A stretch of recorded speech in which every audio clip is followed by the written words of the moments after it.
Hello. Hey everyone, it's JT. And Ariella. Who's sick today, and she's trying not to breathe on me, but I've had 2 kids. I don't know. I'm used to the germ fest. Don't even worry. It's all good in the hood. So, of course, we want to make sure that you all can hear us okay. So if you can hear us loud and clear, throw a 1 in the chat for me. If you can't hear us, throw a 2 in the chat for me. Actually, it's kind of pretty obvious because if they don't throw anything, then we know they can't hear us. Yeah, so. exactly. Ooh, some serious logic going on there. You want to throw us just a little 1 so I know that I'm not crazy. Oh, thank you. Work It Daily is saying yes. Good. Welcome, everyone. So today, every week we do a live broadcast. Ariella and I are the career coaches over at Work It Daily. And this month we've been doing the theme of like Halloween. Yeah, like spooky stuff. themes. And so keeping in that theme, this week we're talking about discrimination in the workplace. Yes, which is terribly scary. Terribly scary, and I'm sure it never happens. Never, ever, ever happens. Wrong, as you're going to see today, we got a lot of evidence to show that it happens. Oh, as I'm dropping my glasses. Sorry, team. So first question we're going to ask you today is, have you ever dealt with discrimination in the workplace? If yes, then give me a big old A. The answer A for yes, I've been discriminated against in the workplace. B, if you've never been discriminated against in the workplace. So give us a little shout out there and let us know. Oh, yep. So we're starting to get the A's. Oh yeah, here they come. Oh, yeah. Bye, Felicia. Yeah, I love that. Bye, Felicia. That's fabulous. Oh, well, welcome. You've come to the right place. Yes. Oh, definitely come to the right place. That's awesome. Okay, so obviously what we're going to be talking about today, let's get this little slide deck going. We're going to talk about workplace discrimination. We're going to talk about the different types of discrimination, and then obviously some tips and techniques for dealing with discrimination in the workplace. Does that sound good? Yeah. Yeah. So let's move on. If I can actually function this stuff properly. There we go.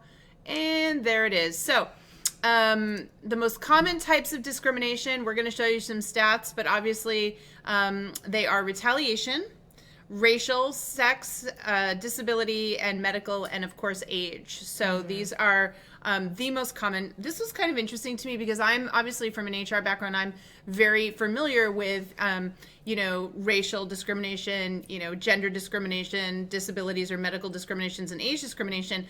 But it caught me off guard the amount of retaliation discrimination that goes on. In fact, let's get that slide up there so that you all can see it. And I really want to just bring it up so you can see the whole thing. So let's see if we can move us out of the screenshot for a moment here. Look at me getting all sorts of crazy on you guys with my technology. Let's make us smaller. There we go. Perfect. There we go. That's probably better to see us smaller, right? Can y'all see that okay? Give me a big yeah if you can see that okay. So it showed here that 357,000 cases of retaliation. That was actually the largest of the ones that were looked at. Which is really crazy. So I guess I want to ask everyone, how many of you have dealt with retaliation in the workplace? Give me a 1 if you've got retaliation in the workplace, 2 if you've never dealt with that. So what are some examples of that for those who don't know necessarily? Yeah, so retaliation in the workplace would be that, say your manager, maybe you spoke up, maybe you were a whistleblower, maybe you went to HR on something, and all of a sudden your manager is writing you up for things, is micromanaging you, is excluding you from new opportunities. You're being passed over for promotion. Anytime you feel those actions in the workplace are reflective of somebody who feels like that you wronged them, so they're retaliating for that action, right? Yeah. It's really, really big. So if any of that happened to you, let us know in the chat. Yeah, definitely. We've got a ton of people here saying yes to that. So again, it's amazing how popular retaliation is, and the reality is that these other ones that we're talking about, there's legal action that you can take, right? There's laws that have been put in place. A lot of times it's hard to prove. Discrimination is very difficult to prove. Discrimination proof falls on you to prove that you've been discriminated against, so it's very challenging. But there are laws in place for those 4. Retaliation, tricky business. Really, really tricky business. So I'm sorry for all of you that have dealt with that. That's tough. Yeah, definitely. And it makes people not want to speak up, not want to take a stand or try to do the right thing because of the fact that, what's at risk is your job and your paycheck. Right. Which is tough. And that's scary for sure. It really is. It really is. So other forms of discrimination, let's talk about pay. Women are still earning about 79 cents on the dollar for guys. And again, the number of age-related discrimination charges are way up, especially with older workers. I'll tell you something, I don't expect to see this go down anytime soon. In fact, we're going to see this particular age discrimination situation skyrocket over the next 5 or 10 years. The reason for that is that millennials now make up more than half of the workforce, and so they are taking on all of the leadership roles. And you've got these older workers, the baby boomers, who were the ones that were extremely vocal about millennials being lazy and entitled and not good workers and no work ethic, right, and all of this. And so when you want to talk about retaliation, yeah, I'm seeing it every day. I bet a lot of millennials don't even realize that they're retaliating. They don't realize that they have something called unconscious bias, which is, I don't want to work with my mom and dad. I don't want to work with people who, scolded me, reprimanded me, gave me a hard time. I want to hang with my own age group. They don't even realize they're doing it. So we're going to see a lot of this, and people have to be careful. They have to be really careful what they post, what they say, what they do, because this is going to be a big one for sure. So let's continue on with that, because I know we're going to have a lot of questions about this today.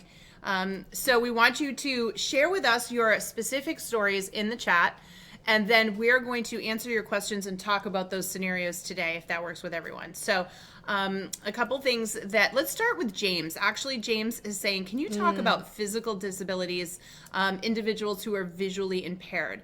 So that's a tough one, because when you have a physical disability, if they can prove that the job that needs to be done really requires somebody that has 20/20 vision, right, or can walk or things like that, have to lift objects, then a company is covered. They're not discriminating against. They have a task. That task has to be executed with certain physical capabilities. If you don't have them, you can't do them. If you can prove, and this is what I mean about the challenge being that it's on you to prove that the job or the task being described could be done with your disability. So you have to be able to prove that. And so my advice in those cases is to really look at organizations that are already supporting that effort. So you really need to be able to champion that cause. And to do that, you need people who are already recognizing and saying, hey, we can work with people with these disabilities.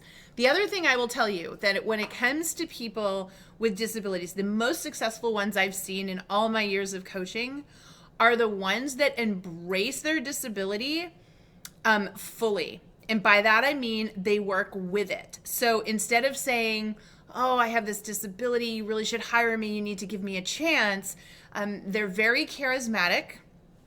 They're very positive people. They draw people in with their energy. They show people that this disability is not holding me back from living a full and awesome life. Because if you think about it, who you work with day in and day out, their personality matters. How they show up every day matters. And so a lot of times if you have a disability and you're showing up negative and depressed and struggling and angry at the world, that's what's actually turning them off. Right. So again, when I see people go, this disability won't stop me, this disability gives me advantages over other people, let me show you my superpowers, let me show you what I've overcome, I love life, those people get opportunities. Definitely. I mean, it's all part of your brand, and your energy is a big part of that. Absolutely. So be thinking about that, James, as you're building, like, this goes back to brand. If you were inside Work It Daily, we would be helping you build a brand around your strengths as someone who's vision impaired, your achievements as someone who's vision impaired, your career story as someone who's vision impaired. And, folks, if you've never, ever looked at your career narrative, it's something that we did last year. We did a challenge, and it's a 30-day challenge, and it's a course inside our program that people go through, and they rewrite their career narrative. Your career narrative is what's going on up in your head. So anybody that's been discriminated against has a narrative that they've been discriminated against. And you need to create the happy ending to that story in your head, and you have to play that story with the happy ending over and over in your mind in order to be positive and present and to get the results that you're looking for. So you would be a great candidate for writing your career story and building your brand in order to get what you're looking for. In fact, I feel like everybody should go through that because everybody has, some kind of narrative in their head that's holding them back in one way or another. And you want to be able to rewrite that story. Most definitely. And we had a couple of questions in there actually about workplace bullying and discrimination in the workplace. Yes. So let's go back up and look at this. Yes. Let's say I'm dealing with bullying and discrimination in the workplace. A couple of people dealing with bullying. So yeah, that's a problem. So anytime you're dealing with bullying, just so you know from an HR standpoint, it becomes really important that you document it. Because in HR, and I've told you this before on the show, there's what you say, what they say, and then the truth lies somewhere in between, right? So let's come up on the screen here and get right in your grill on this because I want you guys to hear this. So if you are being bullied, you're going to have to document that bullying because some people may not interpret it as bullying. Some people may say, well, that's just how he is. He just talks in a really strong tone and he talks that way with everybody and nobody else has claimed that it's bullying, so it's not bullying, right? So it's very important that you document what you perceive as bullying. So my first advice to you would be to start to write these things down on the dates that they've happened. Keep some kind of log or journal. The other thing is to keep track of who was present at that time. Did somebody witness this bullying? Because that's really, really important. If this person is always conveniently bullying you when nobody's around, that's going to be even more challenging to prove. But if you can say that so-and-so saw this happen and, even talk to that person and say, did you see that, I feel like that's bullying. I feel like that do you agree that he's treating me differently or she's really treating me differently than everyone else?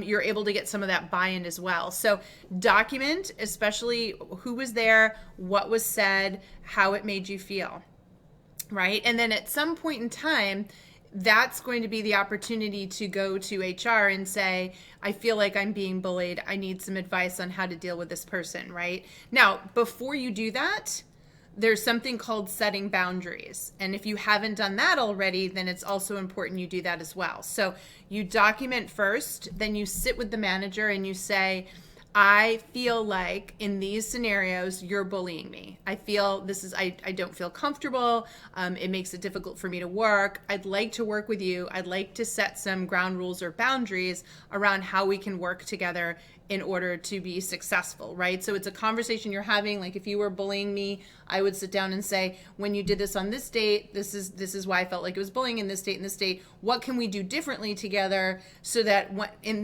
these situations arise, I'm not feeling bullied and we can be successful. Right. That's setting boundaries. You've had the conversation. You've made it known how you feel. You've offered up evidence and you've said, let's work on this together. Document that conversation.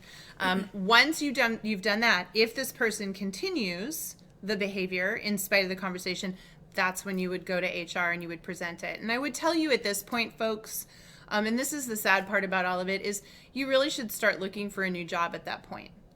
There's no happy ending to these scenarios. I've yet in my many, many years in practice seen a situation where it gets resolved and it's all hunky-dory again. Unless this person ultimately gets removed or fired, which is going to require you getting other people.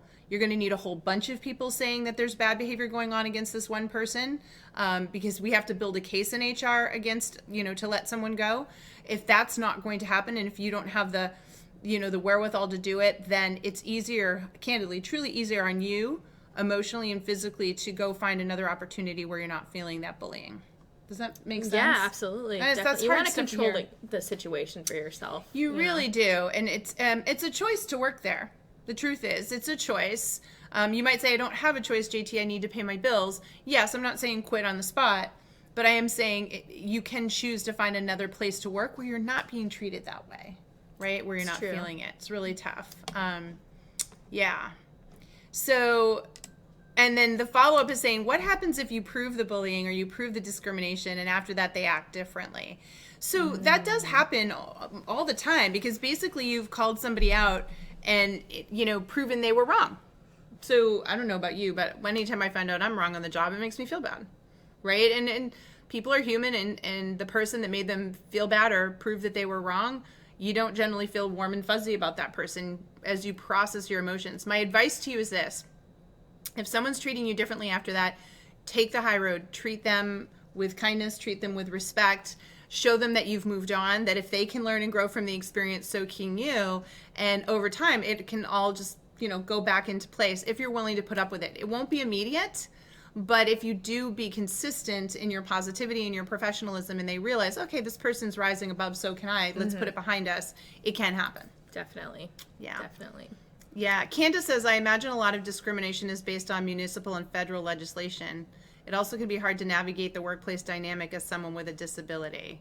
Yes, it is. I mean, I think that that discrimination, the legislation's in place, and so companies are cognizant of it, and that actually can make it harder for you to get hired in an odd way by having that legislation, right? Mm-hmm. Companies are trying to work around it for sure. So it's a little bit difficult there. Let's see. Momo Ed says, developed, recruited, and hired people with disabilities for 7 years. You can help your employees by educating yourself on the subject matter. Oh, I love that comment. I could not agree more. Thank you. That is so very true. So very true.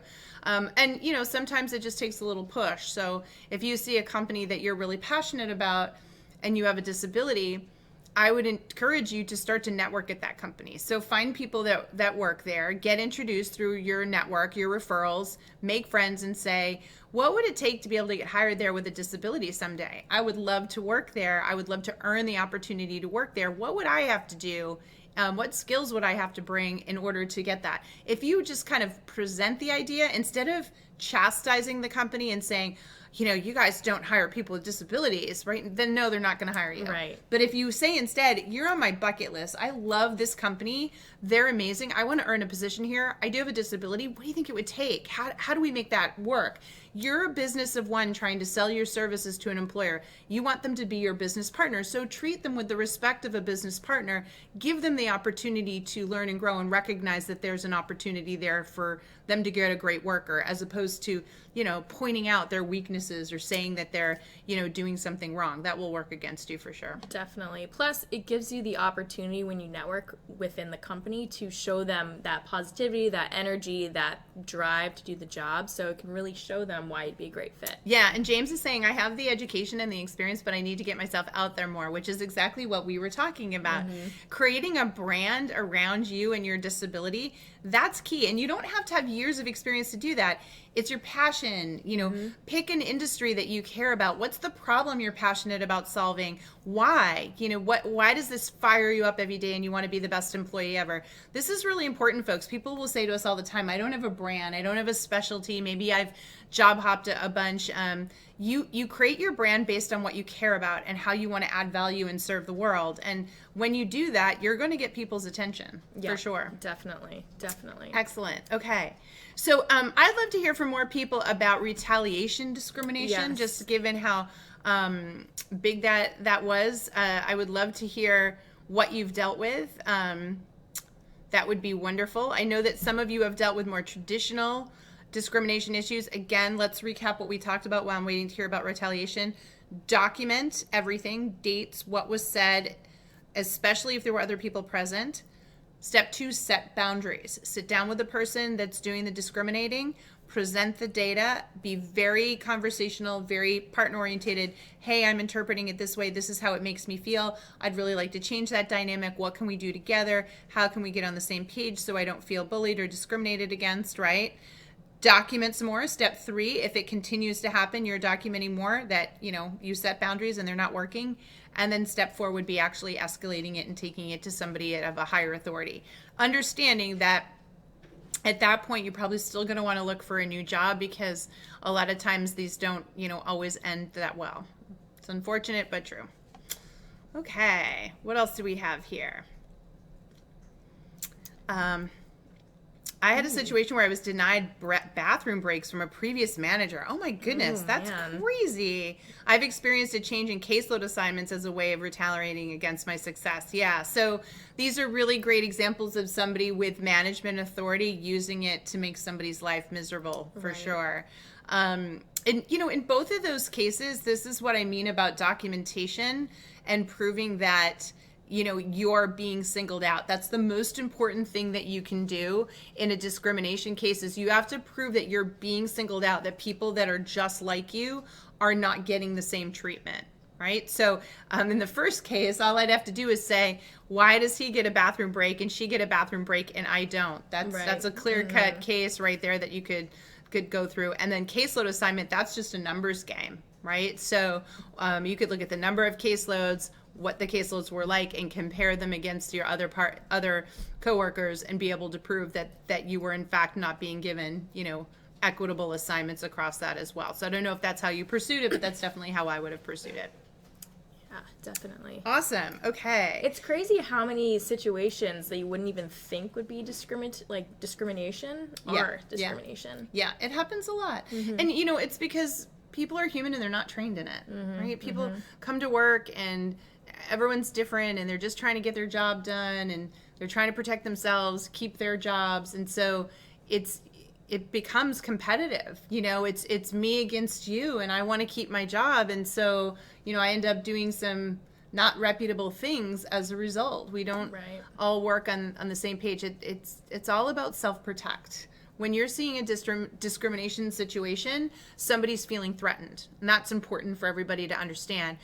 You don't intend to threaten someone, but for whatever reason, they're feeling threatened. Their job, something, and that's why they're reacting to you the way that they are. Yeah. Awesome. Yes. Crystal, I take pictures. My schedule is very different from new employees' schedules, so I took that to HR. Fantastic. This is what I mean about documentation, Crystal. That's a great way to document.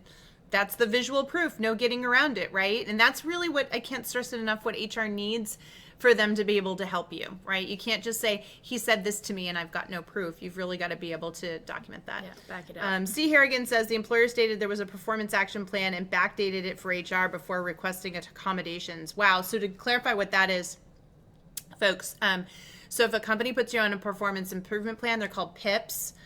They have to introduce it to you. Give you a performance plan in terms of what they need you to do and how they need you to improve and by when. And then that needs to be signed by you and signed by HR. So in this particular case, this person, they literally created a performance plan and backdated it, meaning they said it went into effect prior than to when it really did, which is essentially a way to say, oh, look, you haven't met the criteria and we're going to oust you, which is really rough. So whenever you are given, this is a great thing to talk about, whenever you're given a performance improvement plan, it's very important that you take pictures of it as well, picture the signatures and the dates, and also document when you received it, right? So you can say, I need, they sit down with you and they say, we're going to go over this, and say, I want an email designating the fact that I was given this today. I'm going to document that. That way, if they go and backdate it, you can prove that that wasn't the case. Right? So you got to think about these things. I know we don't ever know to think about them, but you really do. Let's see. Excellent. All right. Any other questions? I'm seeing a great chatter, and there are lots of people sharing their stories. Definitely. Yeah. Have you ever been discriminated against, do you feel like? I don't think so. I don't know. I hope not. Yeah. But what I think is interesting, though, is going back to the beginning, the unconscious bias. Like, how do you know, when you're discriminating against someone else? Yeah. You For those of you that have never studied unconscious bias, there are some fabulous YouTube videos that you can watch on the subject that will really enlighten you. We all have it. Nobody escapes it. It's called xenophobia, and we all have xenophobia because the human brain, the ancient brain, our first brain, we had to deal with fight or flight all the time. So what happens is we process experiences and we categorize them so that when these experiences happen again, or we think they're happening again, we can respond more quickly, right? So that's a survival mechanism. As a result, that brain works really fast. It processes a lot of information and it creates a lot of patterns and a lot of assumptions. So we all have them. And then thanks to social media, mass media, how we're raised, the environments that we're in, we get more and more of this bias created by the people around us who teach us these things. So that's really where it comes from. So keep in mind, when you're being discriminated against, I mentioned it's because somebody's afraid, you're threatening them in some way. So their unconscious bias is kicking in. because it's making them uncomfortable. So it can really help for you to get curious and try to understand why this person is having such an issue with you, and what maybe you can do to help them realize that their bias is unfounded, and start to create and build that trust. Yeah. So that definitely. was a great question. Yeah. Wonderful. Awesome. There's a good success story here from Ed. He says, I perused the caseload assignments from other employment specialists in the department compared to mine. In the end, the manager and the director were reprimanded and removed from the company. I continued with the assignments and became a top performer of the department for several more years. Yeah, Awesome. so wonderful example there, and thank you for sharing that, which reinforces the whole idea of documentation, having hard evidence, setting boundaries, right? Having conversations first, trying to solve it yourself first. Then when it doesn't work, documenting some more, and then going to the authorities. So that's how HR can actually identify and remove the parties that when they're really not, playing fairly. So great example there. All right. Well, we've just got a couple more minutes left while I'm waiting to see if we've got any more questions on discrimination. I'm just going to stop and ask, is this helpful? Is everybody taking something away from this today? Give me a 1 in the chat if it is. Give me a 2 if it isn't. And if it isn't, what else can we answer for you? How can we help you understand that discrimination exists? We learned today it definitely exists. We learned today that retaliation discrimination is the biggest one. We learned a 4-step process for how to document and deal with discrimination the best we can. And we got some great insight from some of the other members here today, which was great. Yeah. But what we do want to do while we have a second, because obviously this show is sponsored by the wonderful Work It Daily platform, just want to remind you all, if you like this kind of help, if you like having a mentor, a real career mentor who can answer tricky questions for you, who can work through various scenarios with you, that is what we do. That is what Work It Daily is. We are a career growth club staffed by trained experts. There's nothing else like that out there. We are the one and only. We are the #1 career growth club because we are the only one. No one has built technology like ours, and we're really proud of it. And as a result of this technology, we're able to provide elite level career coaching for you at a fraction of what it would cost you to work with a regular career coach, a fraction. And you can try us for free. You can check out if you sign up, there's a 3-day free trial. We also offer great rates. You can do a monthly subscription. You save even more if you do an annual subscription. And now you've got an expert in your back pocket whenever you need them, literally, because we have a phone app. You download a phone app and we're in your back pocket. But you can log online with us. You can tell us your career story. You can tell us what you're up against. We can work through what you're dealing with coworkers, with managers, with your job search, just with your career planning in general. You need to be talking to the right people. Friends and family, their bias. They have their own bias towards you. Talk about, unconscious bias. They perceive limitations. They don't have the experience that we have. They don't have the knowledge about what's happening in the marketplace. You need trained experts. And I'll also tell you that the community is fantastic. You're going to be in this private community where you can open up, meet other professionals like yourself, in your local area, in your industry. You can network in our platform, which is amazing. But you're just going to get that help and support that you need. So I really hope you go over, check out our 3-day trial. The link will obviously be in the chat and also in the recording below. But you've got nothing to lose and everything to gain by coming and experiencing this. And we love our clients, don't we? We do. They're awesome. They're always in there helping people stay motivated, keep accountable, and like you said, they're helping each other develop those networking skills, which is really key as we're learning. Yeah, So, awesome. Awesome. So we're seeing a lot of 1s in the chat, good. so this is good. I'm glad it's helping every week. Let's take this one final question. Says, I'm currently dealing with a supervisor. This was really great. I'm currently dealing, let's get this over here. See if I can do this right. I really want to read this one. Give me a second, team. I lost it. I'm currently dealing with a supervisor who is refusing to give me professional development opportunities while providing them to colleagues who have the same experience level. How do I build the case? That is fantastic. That's a good question. So again, let's use our 4-step process. The first step is to document. So I would put down every single coworker that has the same experience or skill level as you and all of the professional development opportunities that those individuals have been given. So you're going to need to be able to build a case for that. I would build it out over the course of, say, the last 6 months to a year. right? That's step one. Step two would be, how many times have you requested professional development opportunities for yourself? So how many times have you gone in and said, I would like to take advantage of that, and been denied? We really want to get clear on how many times you've been denied and what were the reasons you were denied each and every time, okay? So basically we're keeping score. We're showing, how many people got something you didn't, and we're talking about all the reasons why you were denied, right? Then you're going to go in and sit with the manager and say, look, I've done my homework. All these people got these professional development opportunities. I've come in and asked for X number of times now and been denied. Can we talk about what it's going to take for me to get a professional development opportunity in the next 30 days? So you're basically saying, let's build a game plan here. I want to understand what I have to do to get that professional development opportunity, right? So you've built the case. What am I not doing that they are, right? You've got to get, that's basically what you're saying. Hopefully you'll leave with the plan and everything will be done. If the person says, no, or I can't help you, or it's just the way it is, document again. The moment you see someone get a professional development opportunity that you didn't, or the next time you ask and you get denied, you're now proving that this person is not trying to fix your problem for you.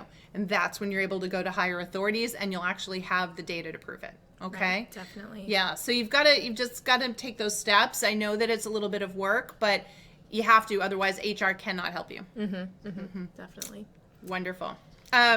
One last question. Can unconscious bias affect candidates during the recruiting process? It absolutely can. It's a huge area that we talk about. In fact, I have done several presentations for recruiting organizations recently on unconscious bias because of how badly it affects them, particularly managers. Recruiters are more open-minded because they're just trying to find candidates right now. It's very hard to find the right candidates.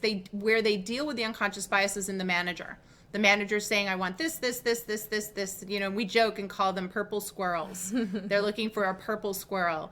That's where unconscious bias kicks in. So it does happen, and it just requires, there's not a lot you can do as an individual candidate other than really try to build your brand up and help the recruiter make the case for why you are a good fit in spite of, the bias that manager has.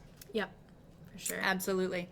Okay, Awesome. team. Well, we're going to wrap it up. Thank you again for stopping by. Don't forget, if you want to join us, you can hit the subscribe button right now on our site and check the little bell. You'll get notifications every time we go live, every time we post new content.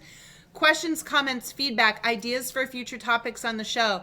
Put them in the comments below. We read each and every one. It's how we figure out what we're going to talk about next. So please make sure that you do that. And of course, as we mentioned, if you haven't already, please go over to club.workitdaily.com. Check us out. Check out 3-day free trial inside the program. Come work directly with Ariella and I, as well as Christina. We're here to help you. Yeah. Okay? Looking forward to seeing you in there. All right, everyone. Take care. Thanks so much. We'll see you soon. Bye-bye.